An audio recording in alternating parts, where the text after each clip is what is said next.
ഗോപികൃഷ്ണ, ഞാൻ ഒറ്റ കാര്യം ചോദിക്കുന്നത്, പൊതുസമൂഹം കേൾക്കട്ടെ. ഒരു കോടതിയിൽ ഒരു വിധി നാളെ വരാനിരിക്കുമ്പോൾ അവർക്ക് വാദിക്കോ പ്രതിക്കോ വേണ്ടി ആരും ആയിക്കോട്ടെ ഹാജരായത്, അവർ വന്ന് പൊതുമധ്യത്തിൽ വന്ന് ഒരു ചാനലിൽ വന്ന് ചർച്ചയിൽ പങ്കെടുത്ത് ഇല്ലാത്ത കാര്യങ്ങളും ഉള്ള കാര്യങ്ങളും തമ്മിൽ പൊതുജനത്തെ ബോധ്യപ്പെടുത്തുന്നത് കോടതി അലക്ഷ്യമാണ്. ഗോപികൃഷ്ണൻ, ഒരു സംശയവും എന്താണ് പ്രോസിക്യൂഷൻ പറഞ്ഞത്? എന്താണെന്ന് പരാതിക്കാരിയുടെ അഭിഭാഷക പറഞ്ഞത്? ഞങ്ങൾ കാര്യങ്ങൾ പരിശോധിച്ചിട്ടുണ്ട്, ഞങ്ങൾക്ക് ഇതിലെ തെളിവുകൾ ശേഖരിക്കാൻ കഴിഞ്ഞിട്ടുണ്ട്, ആ കാര്യം കോടതിയെ ഞങ്ങൾ ബോധിപ്പിച്ചിട്ടുണ്ട്. ഇനി വിധി പറയേണ്ടത് ജഡ്ജിയാണ്, അതിനുവേണ്ടി ഞങ്ങൾ കാത്തിരിക്കുന്നു. ഞങ്ങൾക്ക് ഉറച്ച ബോധ്യമുണ്ട് ഞങ്ങളുടെ ഭാഗം ശരിയാണ് എന്ന് ഒരു പ്രോസിക്യൂഷൻ ഭാഗത്ത് നിന്ന് പരാതിക്കാരിയുടെ അഭിഭാഷക പറയുന്നതിൽ തെറ്റുണ്ടോ? ഇപ്പോൾ നിയമവിദഗ്ധനായ അഡ്വക്കേറ്റ് പ്രിയദർശൻ തമ്പിസാർ ഇവിടെയുണ്ട്. തമ്പിസാർ അതെല്ലാം കേൾക്കുന്നുണ്ട്. ഞാൻ അദ്ദേഹത്തിലേക്ക് പോകാം. കാരണം അങ്ങനെ പറയുന്നു. പിന്നെ അവർ പറഞ്ഞു ജഡ്ജാണ് തീരുമാനിക്കുന്നത്. പിന്നെ ഞങ്ങളുടെ കയ്യിൽ കുറേ കാര്യങ്ങളുണ്ട്, അതിപ്പോൾ എനിക്ക് പറയാൻ പറ്റില്ല, ഞാനിപ്പോൾ സ്വതന്ത്രയല്ല, കാരണം ഇത് കേസിൻ്റെ വിധി വരാനിരിക്കുന്ന സമയമാണ്, പിന്നീട് അതിനുശേഷം ഞങ്ങൾക്ക് പറയാനുള്ള കാര്യങ്ങൾ ഞങ്ങൾ പറഞ്ഞോളാം എന്ന് പറയുന്നതിൽ കോടതി ലക്ഷ്യമുണ്ടോ തമ്പിസാർ? അല്ല, തീർച്ചയായിട്ടും കോടതി അലക്ഷ്യത്തിന്റെ പ്രശ്നമല്ല, ഇതൊക്കെ ഒരു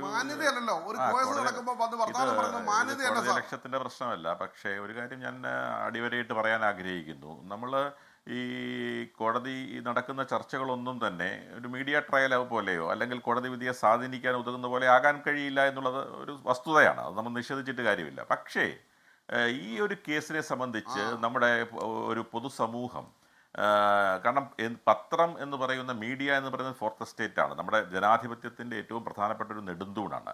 ആ നെടുന്തൂണെന്ന് പറയുന്ന മീഡിയ ചാനലുകൾ, ആ ചാനലുകൾക്ക് ഇതിൽ നിന്നും അകലം പാലിക്കാൻ കഴിയില്ല എന്നുള്ള അഭിപ്രായക്കാരനാണ് ഞാൻ അന്നും ഇന്നും എല്ലായ്പ്പോഴും. കാരണം ഇത് ഞാൻ ഇന്ന് കാണുമ്പോൾ എന്നെ കാണുന്ന സാധാരണക്കാരായ ചെറിയൊരു മാടക്കടക്കാരൻ മുതൽ പല ശ്രേണിയിലുള്ള ആളുകളെല്ലാം തന്നെ ഈ കേസിനെ കുറിച്ചാണ് ചിന്തിച്ച്, നാളെയല്ലേ വിധി, 1000 പേരെങ്കിലും എൻ്റെ അടുത്ത് ഇന്നലെയും ഇന്നുമായി ചോദിച്ചിട്ടുണ്ടാകും നാളെ. അപ്പോൾ ജനങ്ങളാകെ ഉറ്റുനോക്കുന്ന ഒരു സംഭവം, കേരളത്തിൻ്റെ ജനസമൂഹമാകെ അതിൽ എല്ലാം, കാരണം എല്ലാ പ്രായത്തിലുള്ള ആളുകളും ഈ ഒരു കേസിൻ്റെ വിധി നാളെയാണ് എന്നുള്ളതിനെക്കുറിച്ച് ഉറ്റുനോക്കുമ്പോൾ ആ ഒരു വിഷയത്തെ നമ്മളുടെ ഒരു പത്രപ്രവർത്തകർ എന്നുള്ള നിലയിൽ അല്ലെങ്കിൽ പൊതുജനത്തിൽ നിൽക്കുന്ന ആളുകൾ എന്ന നിലയിൽ ചർച്ച ചെയ്യുന്നതിൽ ദോഷമൊന്നുമില്ല. കാരണം പക്ഷേ അത് കേസിൻ്റെ വിധി നാളെ ഇങ്ങനെയാകും, അല്ലെങ്കിൽ വിധി ശിക്ഷിക്കും, അല്ലെങ്കിൽ വെറുതെ വിടും എന്നൊരു നിഗമനത്തിൽ നമുക്ക് എത്താൻ കഴിയില്ല. പക്ഷേ അതിൻ്റെ ബ്രോഡ് പ്രോബബിലിറ്റീസിനെ കുറിച്ചും ആ കേസിൻ്റെ നാൾ വഴികളെക്കുറിച്ചും ആ കേസിലുണ്ടായ സംഭവ വികാസങ്ങളെക്കുറിച്ചും ഒക്കെ സംസാരിക്കുന്നതിൽ യാതൊരു അനുയോജ്യത. തമ്പിസാർ, ഈ പരാതിക്കാരിയുടെ അഭിഭാഷകയും അത്രയല്ലേ ചെയ്തുള്ളൂ.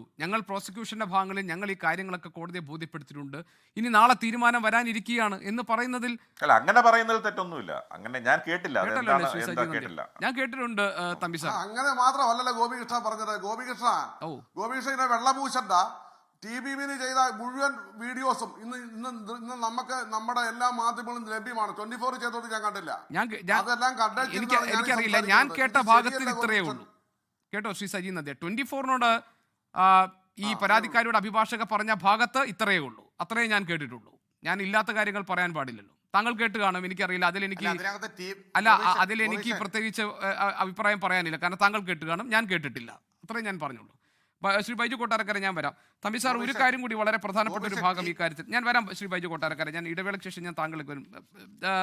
തമ്പിസാർ, ഈ കേസിൽ മറ്റൊരു പ്രധാനപ്പെട്ട കാര്യം നമ്മൾ ഇതിനകത്ത് കണ്ടത്, ഇതിലെ പരാതിക്കാരി ഇതിലൊരു അവിശ്വാസം രേഖപ്പെടുത്തിക്കൊണ്ട് 2020നും 2024നും ഇടയിൽ നിരവധി തവണ ഈ ജഡ്ജിനെ മാറ്റണം എന്നാവശ്യപ്പെട്ട് സംസ്ഥാന സർക്കാരും 4 തവണ കോടതിയെ സമീപിച്ചു എന്നതാണ്.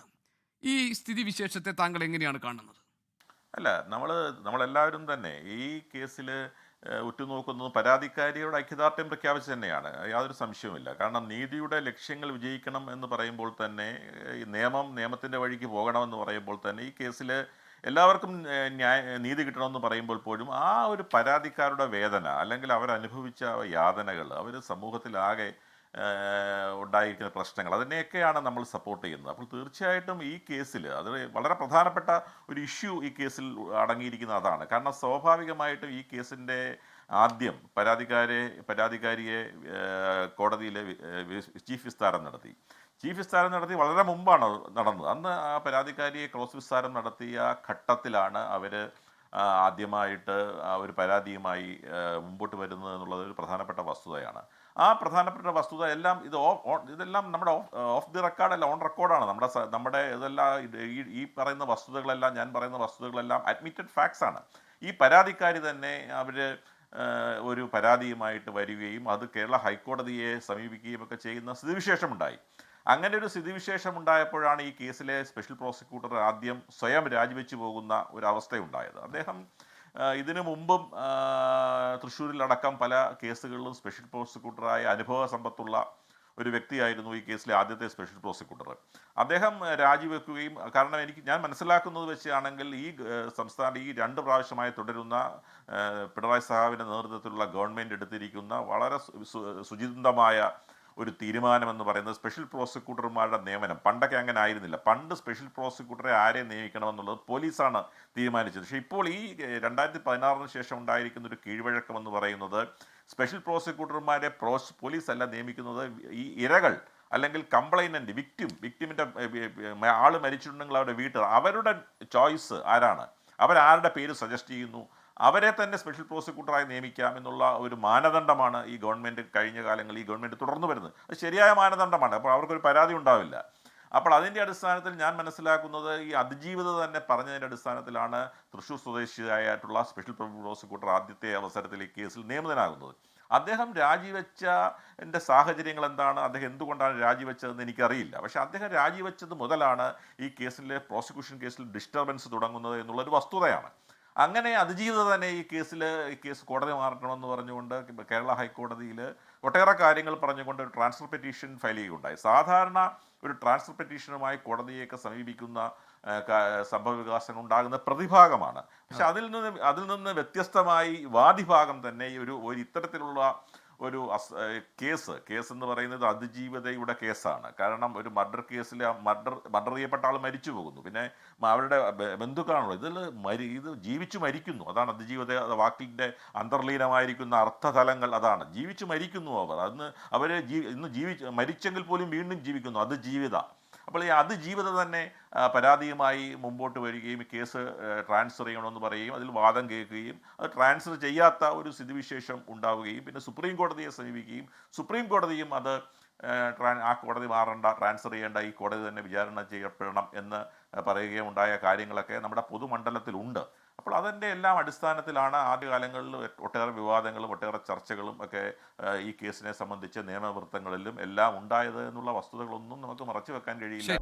ലോകത്തെവിടെയായാലും ഏത് സമയത്തും 24 വാർത്തകളും ഓഗ്മെന്റഡ് റിയാലിറ്റി പാക്കേജുകളും എക്സ്പ്ലെയിനറുകളും വിശദമായി കാണാൻ ഞങ്ങളുടെ യൂട്യൂബ് ചാനൽ നിങ്ങൾക്ക് സബ്സ്ക്രൈബ് ചെയ്യാം.